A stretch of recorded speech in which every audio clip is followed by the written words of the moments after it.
जय माता दी। जो औरतें घर में रह के रोती रहती हैं, कुढ़ती रहती हैं, लेकिन अगर वो चाहें तो उनका रोना बंद हो सकता है। थोड़ी सी मेहनत लगती है।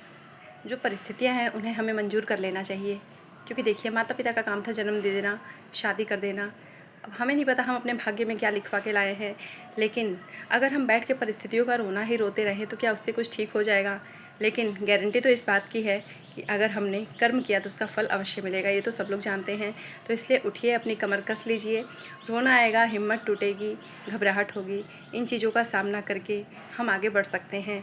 तो इसलिए जो भी औरत मुझे सुन रही हैं, अगर आपके जीवन में कुछ परेशानी है तो उस पर अगर आप चाहें तो आप छुटकारा उससे पा सकते हैं। कैसे? अपने अंदर देखिए, आपके अंदर टैलेंट क्या है। मान लीजिए कि हम बिल्कुल भी किसी एजुकेशन में नहीं रहे हैं, मैं उनके लिए भी कह रही हूँ कि जहाँ चाह है वहाँ राह है। हमारे अंदर अगर मेहनत का हुनर है, बाकी जो लोग भी जितने लायक भी जिनका एजुकेशन है, जो टैलेंट है, सब लोग समझदार हैं। और आज के टाइम में तो इतना साधन है। तो मैं यही कहना चाहती हूँ कि घर में बैठ के रोने से अच्छा है कि आप उठिए, उस माहौल को छोड़िए, काम करिए। बड़ी सिंपल सी बात है। युग कोई भी रहा हो, एक शक्तिशाली इंसान हमेशा अपने से कमज़ोर को दबाना चाहता है ना। लेकिन जो दबता है वो कितना टूटता है अंदर ही अंदर, क्योंकि परमात्मा ने इस संसार में, इस धरती पर हर किसी को सेम अधिकार देकर भेजा है। लेकिन कुछ लोग ऐसे होते हैं अहंकारी, वो चाहते हैं कि बस उनकी गुलामी हम करते रहें। तो गुलामी करते करते सामने वालों की इतना मत टूट जाइए कि अपना अस्तित्व ही भूल जाइए। हर किसी को जीने का अधिकार है। अपने भगवान पे भरोसा रखें और अपने टैलेंट पे काम करिए। देखिए भगवान ने आपको क्या हुनर दिया है। अगर स्त्री चाहे तो सब कुछ कर सकती है।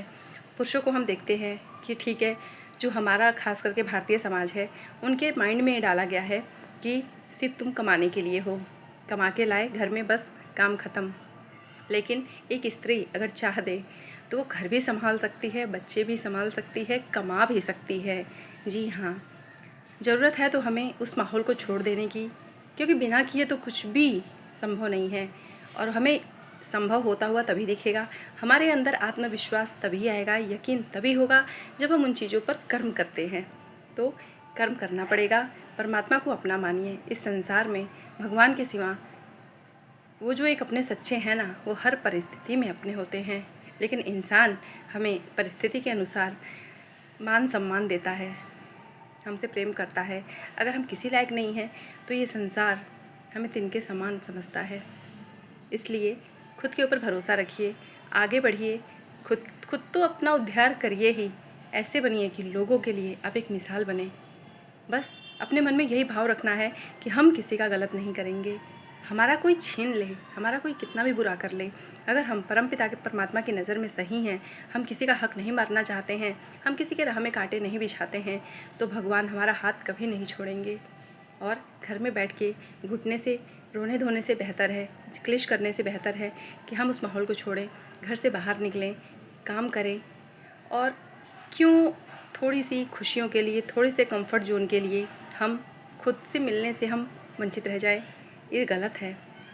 पीछे के टाइम में अगर हम जाएं तो बहुत सारी रूढ़िवादिता दकियानूसी बातें रही हैं, लेकिन एक स्त्री महान होती है, वो स्वतंत्र है, वो आज़ाद है। बस वो खुद को पहचानना भूल जाती है कुछ रूढ़िवादिता परंपराओं की सोच की वजह से। लेकिन हमें ज़रूरत है तो सिर्फ मर्यादा में रहने की, धर्म में रहने की, रूढ़िवादी चीज़ों का पालन नहीं करना है। खुद के सगे बनिए, आप सब कुछ कर सकती हो।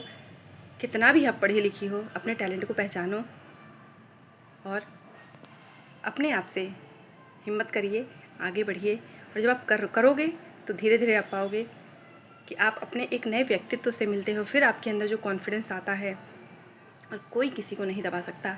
हम दबते तभी तक हैं जब तक हम किसी पर आश्रित होते हैं। दबिए मर्यादा से, संस्कार से, लेकिन खुद को खिलने देने से मत रोकिए। किसी की, कहते हैं ना, चरणों में पड़ने से बेहतर है अपने चरणों को, अपने पैरों को चला लीजिए। इन हाथों से, इन पैरों से काम लीजिए। हम सब कुछ कर सकते हैं। कहीं नहीं लिखा है कि कोई बहुत ज़्यादा एजुकेटेड होगा तभी संभव है, लेकिन खुद से मेहनत करके कमाना सीखिए, तभी शांति मिलेगी जीवन में। और अपने परमात्मा को अपना मानिए।